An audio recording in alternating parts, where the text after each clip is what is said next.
Hi, I'm Dan and welcome to the Airbrush Garage. If you're new here, welcome. If you're returning, thanks for coming back.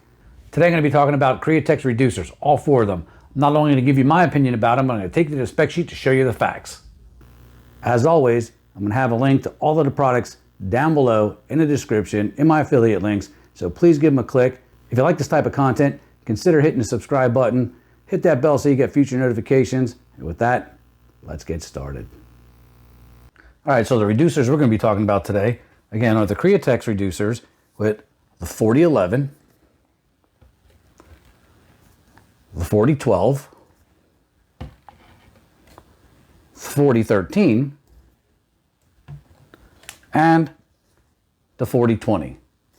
Now, all of these are Createx reducers, but I'd like to note that the 4020 is technically an auto air or part of the auto air colors line, where the rest of these are just part of the Createx line. But again, all Createx. But all of these will work with any of your paints, whether they're Wicked colors, regular Createx, the illustration colors. So these will work with any of your paints. Now, so for years, let's start by saying the 4012 reducer worked really well with the paints that they had. And as they came out with newer paints and they started coming out with the candy colors, especially the clears. I have a video on the UV-LS clears and the balancing clear. I'll pop a link for that down below. This didn't work very well with those. And in the original spec sheets, the 4012 was the one that was recommended to be used with the 4030 balancing clear when it came out. But they started getting a lot of feedback from their users and started having some gel problems. And now the 4011, as per the spec sheet, as you'll see, is now the preferred reducer to go with that balancing clear. And it eliminated the gelling problem. So the 4011 is called a flash reducer. So technically it's supposed to dry a little bit quicker than the 4012. Sometimes, and per the spec sheet, I will mix some of the 4012 with the 4011 just to slow it down. So instead of using the straight 4012 anymore, I will keep it around for two reasons. I'll keep it around because I like to clean with it. I like to clean my airbrush out with it. And I will add a little bit to the 4011 just to slow the dry time down of the 4011, depending on, you know, my climate conditions in my garage. Especially talking about, you know, being this is the airbrush garage and we're always usually in the garage painting, the 4020 auto reducer, bought this specifically because more in the eastern southern part of the United States, and we get some hot humid days during the summertime, and this is formulated for hot and humid conditions. But this definitely does help in a hot humid condition. So the 4013 reducer actually is a substitute for the 4011. Basically what it does is it's this flash drying reducer, but it actually helps, as the spec sheet will tell you, it helps reduce the tip dry. So I just discovered this, I just started using it, and I kind of like it. Again, I don't think it works all that much different, just in my opinion, than a 4011.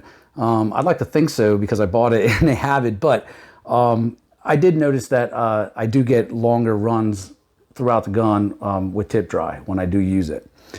So this one is, the jury's out on it yet. It's relatively new to me. I'm not quite sure how long it's out, but I just discovered it not too long ago. But I definitely like to try new products, and this is one of them. So my go-to is the 4011, and I have been trying out the 4013, which I do like. So with that, let's go to the spec sheet real quick. Something interesting to me that popped out with the Createx color spec sheet, right from the Createx site, is that there's no 4012 in here anymore. It's 4011 to 4013, okay? And then you got the 4020, which is the automotive reducer. There's no 4012. If you were to do a search on the 4012 technical data sheet, the TDS sheet, it doesn't come up. The only thing that comes up is the safety data sheet. So that has me very curious as to why. As far as I know, the product is still sold. But that just kind of tells you, to me, that kind of tells me that they're trying to phase out the 4012 for the most part, and they're going with the 4011 and 4013, and then the 4020 for the more humid conditions. So with that, let's take a look at the 4011 real quick. 4011 reducer is compatible with and recommended as the standard thinner for all Createx paints and clears. This is very important. I've gotten some feedback when I did a video on clear, saying that people use the 4012 and it works just fine. And if it works fine for you, great. What I'm saying is I had some gelling problems with it, and this just proves that Createx has realized the same, and they're telling you right here, because in the original spec sheet with the 4012, that was what they were recommended to use with the balancing clear. Now they're telling you to use this. Mixing 4011 reducer with Createx paints and clears. Lowers viscosity and improves optimization and flow, reduces tip dry, improves drying times and curing of paint. The mixing is, they always tell you to mix all of their reducers with 5 to 10% per volume. I never mix almost 5 to 10% per volume with the Createx paints. I usually mix 1 to 1, and then even higher from there, depending on what brush I'm using, you know, what tip size I'm using. I think the 5 to 10% ratio would work good maybe with a 0.5 needle, you know, a siphon-fed gun, you're doing t-shirts, something like that. But when you start getting into the 0.3 and lower needles, I mix way higher than that. I start off with a 50-50 mix or a 1-to-1 mix. The 4013 spec sheet says the 4013 reducer is a thinner suitable for all use with Createx paints. 4013 reducer can be used as a substitute for 4011 reducer. The usage is adding 4013 reducer to paint, assists in drying times by flashing water from the paint, reduces tip dry, and decreases paint viscosity, thins it, for improved flow and optimization, especially when airbrushing. Add 4013 reducer 5 to 10% per volume. Now this is an important one. Allow 10 plus minutes for reduced paint to acclimate. Adding 4013 reducer to paint helps to eliminate surface tension of the water for improved flow and leveling. Now this is a really important fact, that it really is formulated to sit with the paint, and the longer it sits with the paint, I think the more it kind of like all meshes in together. I guess that's what they're trying to say. I'm really guilty of not waiting 10 minutes. You know, when you're spray painting and you're changing colors, you're not gonna put that in there, you know, put your reducer in, put your paint, mix it up, a little bit of a backwash, you're going to spray. You're not gonna sit there and wait 10 minutes between color changes. It's just not happening, okay? I don't find all that big of a difference. I just know maybe as I'm painting, maybe my flow starts getting a little bit better than maybe when I first started. To me, it's not very noticeable, so I paint almost immediately with it. But their spec sheet does say 10 minutes, and that's on all of their products.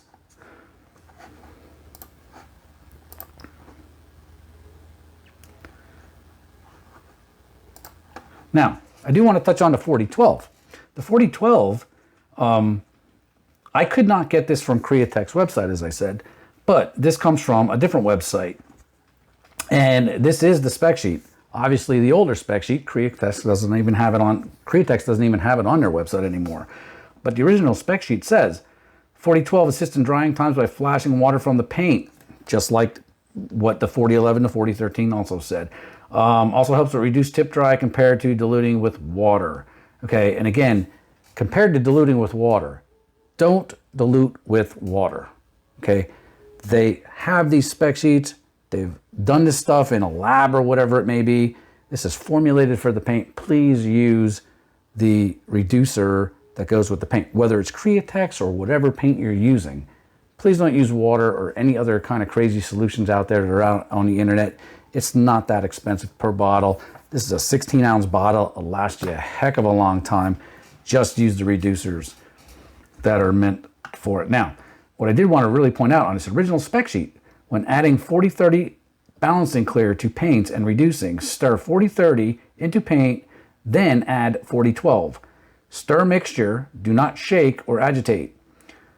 Always combine 4030 and 4012 in a mixing cup. Do not add 4030 or 4012 to paint in the airbrush or spray gun cup, then shake, as this may shock paint, creating a congealed paint mixture. So as you could see, they knew there was an issue, okay? And there was a very specific way to mix that.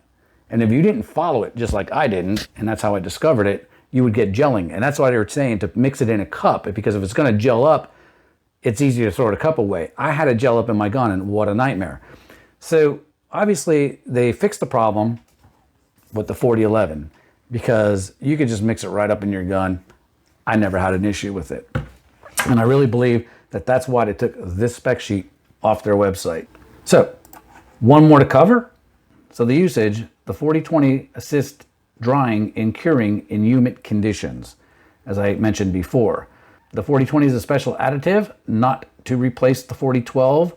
In this case, we'll call not to replace the 4011, the standard diluent for the Createx color paints. So it's kind of funny they didn't take that 4012 out. They don't have the spec sheet on the 4020 or 4012 anymore, but they didn't take it out of this spec sheet.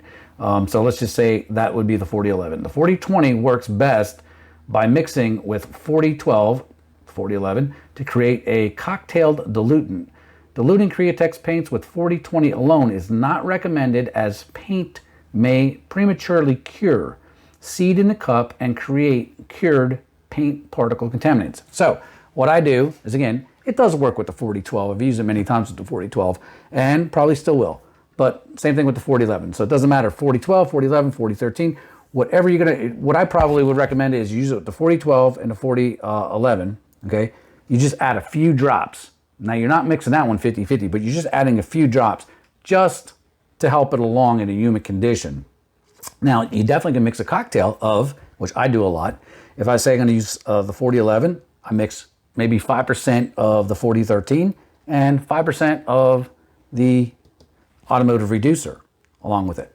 I'll go 1-to-1 with my 4011, okay? Then I'll add a few drops of the 4013 and maybe a few drops of the 4012. So the beauty of having a lot of these different reducers is you can mix different cocktails, and there is no exact science for your conditions. Now, if you're in a controlled environment, that's different. But if you're out in a garage like me, Airbrush garage, you kind of have to feel out, and get experience of what's my conditions today. Is it humid? Is it hot? Is it cool? And you kind of, mix these reducers up, and it just takes a little patience and time. And after a while, you don't even think about it. You're just like, okay, it's 80 degrees and, 90% humidity. I'm going to use my 4020 today along with my 4011. Okay. And, you mix it up, you give it a couple shots, you see how it's spraying, and you kind of adjust from there. So if you want to read more of the technical data on the technical sheets, all you got to do is go to createx.com and look for the technical data sheets. They're all in there. It's under technical data. And they also have the safety data sheets. I don't really read all of those too much. I mean, let's face it, they tell you to wear a respirator. So keep in mind, the paints are water-based paints. So if you were just spraying just the paint, all in all, it's probably not very harmful to you. But when you start mixing in the reducers, that's where you should have a fan or, a mask, because these here contain, I don't even know how to pronounce it, but it has a glycol ether in them, which makes them a little bit more toxic than just a water-based paint. In the case of the 4020, it contains acetone. So again, it's going to be a little bit more harmful than just straight water-based paint. So once these reducers are mixed with the paint, I recommend good airflow and or some type of mask or respirator. And you can see the safety data sheets that are also on Createx website. Well, there you go. I hope this video was helpful. I know I was very confused about what reducer to use, how much to use when I first started airbrushing, so I hope you find the information here useful. So as always, please leave me a comment down below, good or bad. If you like this content, consider subscribing, share it out with your family and friends, hit that bell so you get future notifications, click the links on down below for all the products in this video, and with that, we'll see you in the next video.